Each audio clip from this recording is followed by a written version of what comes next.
Hi, welcome to another episode of Look Ma No Hands. My name is Linda. This is my little corner of YouTube.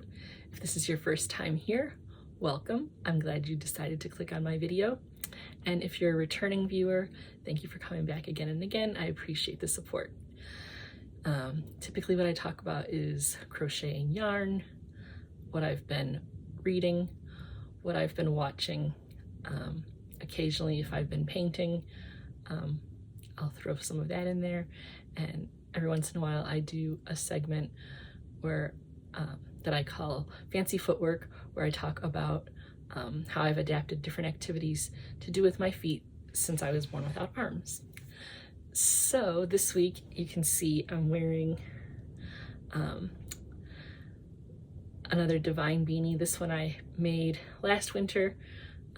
It's pretty cold out today, so when I went out to pick up some groceries, I threw the hat on to prevent the wind from whipping my hair all over the place.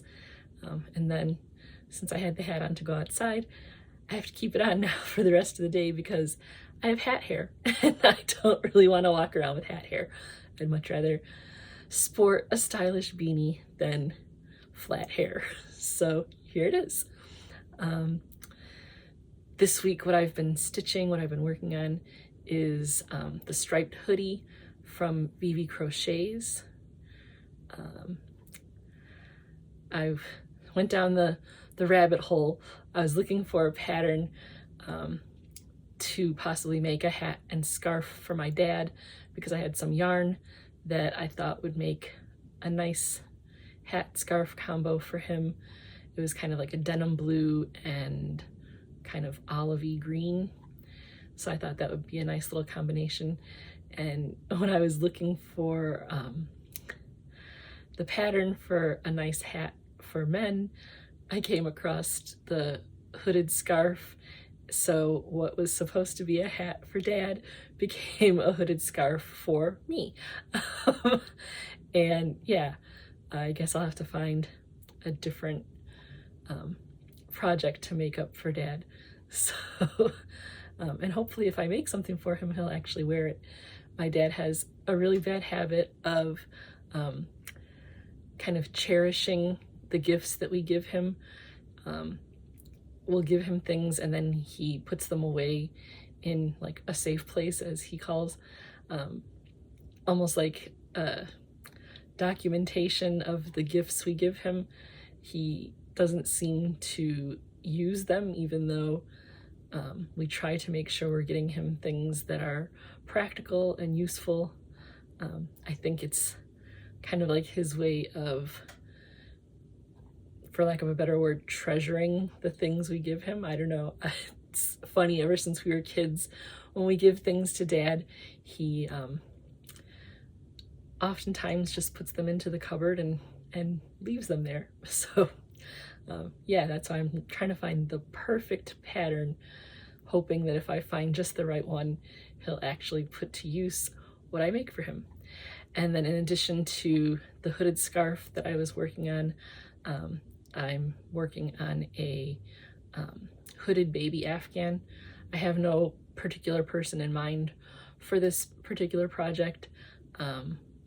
It's a pattern. It's actually the first pattern I ever learned how to make. It's by Lion Brand. I go back to this pattern whenever I can't think of something to make. I just really like the pattern. It's very beginner friendly, very basic.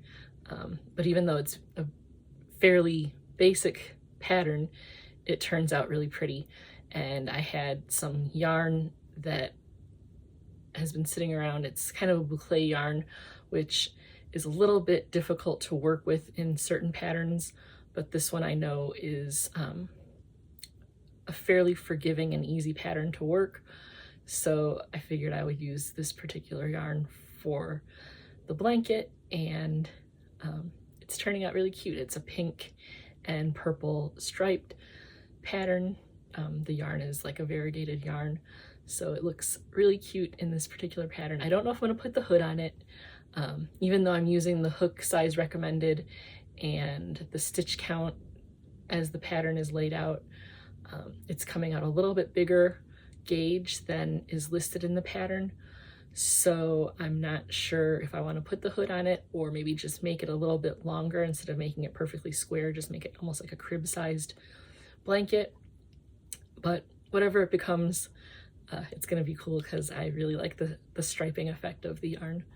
I'm not oftentimes a fan of variegated yarn, but this particular yarn has a pretty long run between the color changes.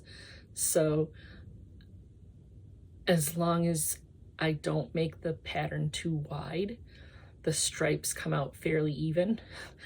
And for me, I like symmetry and like the evenness of the stripes coming out. So even though they're not exactly perfect, they're close enough that my eyes don't go berserk with the way the stripes kind of change mid-row. Or not even mid-row. If it was mid-row, that would be cool. But it's a little bit wonky here and there. But it's turning out well enough that I'm not completely bothered by it. So that's what I've been working on this week. What I've been reading. The first thing I'm going to tell you about that I've been reading is actually the most recent book that I picked up.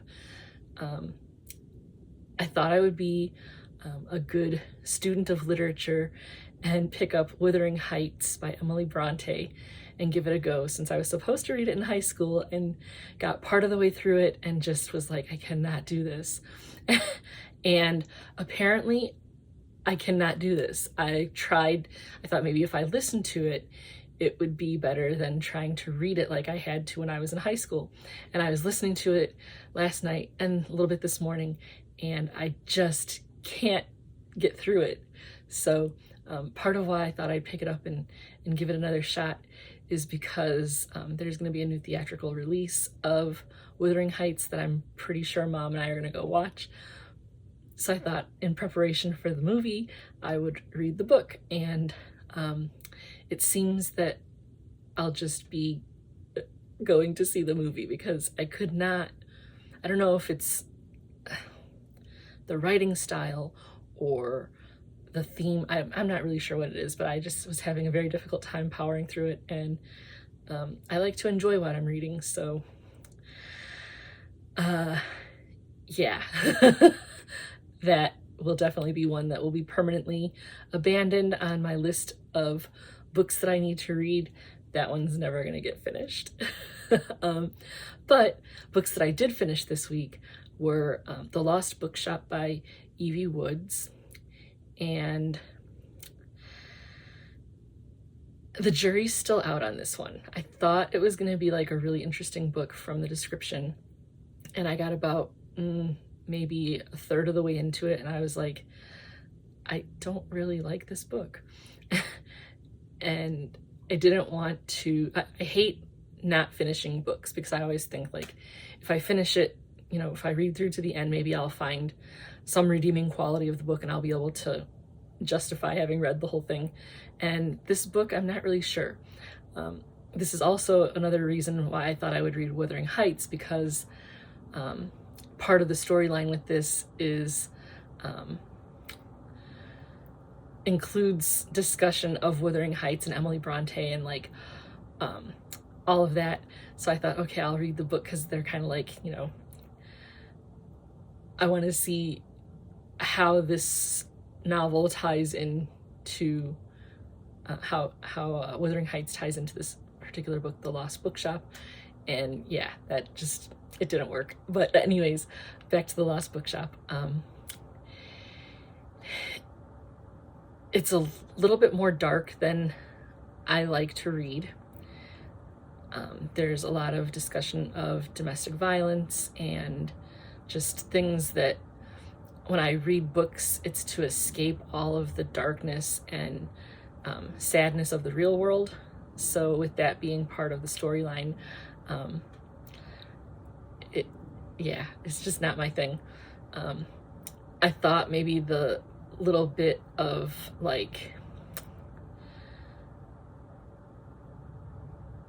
mystery or kind of like the time jumps that happened in the story would make it more interesting and I just couldn't really get into the book. There were just a lot of things that really hurt my heart as I was reading. So yeah, I did finish it, and the ending was satisfying, so I'm glad that I finished it, but it was just a really hard book to read. So yeah, like I said, if you do end up picking it up, I would love to hear your thoughts on it, but it was definitely not my usual like happy-go-lucky kind of book that I really get into and enjoy. The second book I read this week was The Last List of Mabel Beaumont by Laura Pearson, and this one kind of came up as a slow start. Like the main character Mabel and her husband are elderly. They're like in their mid-80s, and they live a fairly typical life of people of that age. Like they just have like their routine and things like that. As the story is unfolding, Mabel finds herself widowed, and she obviously realizes that they're in an advanced age, and you know, every day is, you know, a blessing kind of thing. But when that shoe finally drops, it's kind of a jolt to your life, and she's having a bit of a hard time adjusting to life on her own. And as she's kind of going through the process of moving forward, she finds a list that her husband was making, and she kind of chuckles to herself because she's like, he's always leaving lists, and the final list that he had left, he kind of stopped mid-thought, and so his list says find D, and she's like, what is D? Who is D? Like, what am I supposed to find? Like, what was he looking for? And she interprets it a certain way that leads her to believe that he was going to tell, or maybe try to find for her, a person that they knew that had the first initial of D. So Mabel goes about trying to find D, and the story kind of surrounds the process of her and new friends that come into her life going on like this adventure to find D. They do eventually figure out, well, maybe not figure out what it means, but in their exploration, their attempt at finding the person that Mabel thinks is who she's supposed to find, their friendships really blossom, and Mabel kind of discovers her new self. And I just really, though it was a slow starting story, I really enjoyed the direction that the story took. There's so much discussion of like relationships, like friendships between women, and kind of intergenerational friendships and how they're so important. I just really was able to relate to the story very well, because I have friends in like all age brackets, from like young adult up to people in their 80s, and so the story just felt like it's a story that could happen to me. And I enjoy stories like that. It just, even though some of the discussion in this book is kind of hard to think about in terms of like, you know, living a long life and having a life partner, that ultimately we're all going to lose our life partners, you know, lose loved ones, and that's hard to think about. But the story of the female friendships that blossomed because of that loss was just really beautiful, and I really appreciated like just the nuances of all of the things that were going on. And Mabel tended to be a little bit of a meddler. Like she was inserting herself into people's relationships throughout the story that maybe she had no business involving herself, but with the learning process and the growth that happened for Mabel, she was able to kind of mend the errors in her way and make things right, even though, like I said, she kind of meddled in places where she probably shouldn't have. And there were some things that she stepped in on that worked out very well, and not just for the other person, but for her as well. And like I said, I just really enjoyed the story. And then Mabel also realized that she made an assumption about what her husband Arthur meant with his list of find D, and then she kind of laughed at herself with how her assumption drove the entire storyline, all the while it was a complete misinterpretation on her part. So I really, this one was definitely a hit for me. I enjoyed all of the different characters. All of them were very real and relatable, and it was just a really beautiful story. So The Last List of Mabel Beaumont by Laura Pearson is a definite recommend for me. So yeah. And then what we've been watching is pretty much all of the same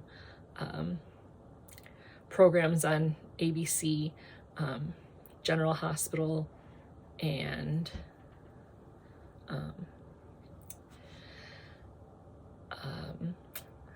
Will Trent, Shifting Gears, 911, 911 Nashville, Grey's Anatomy, all of that kind of stuff. It was all very good this week.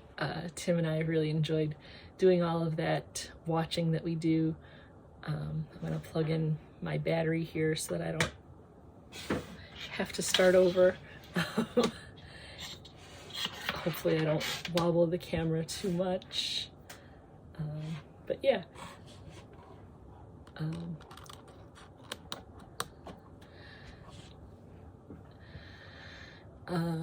General Hospital this week finally got a little bit more resolution with the storyline that we've been kind of agonizing over with the who shot Drew thing, and whether or not Willow was going to be convicted, all of that stuff. So yeah. And that's pretty much all that we've been watching this week. It's been kind of like a light watching week for us. I don't know what's stopped us from watching programs together, but it is what it is. The last thing that I'm going to recommend here is something that's just kind of come up in like activities of life that I've been doing.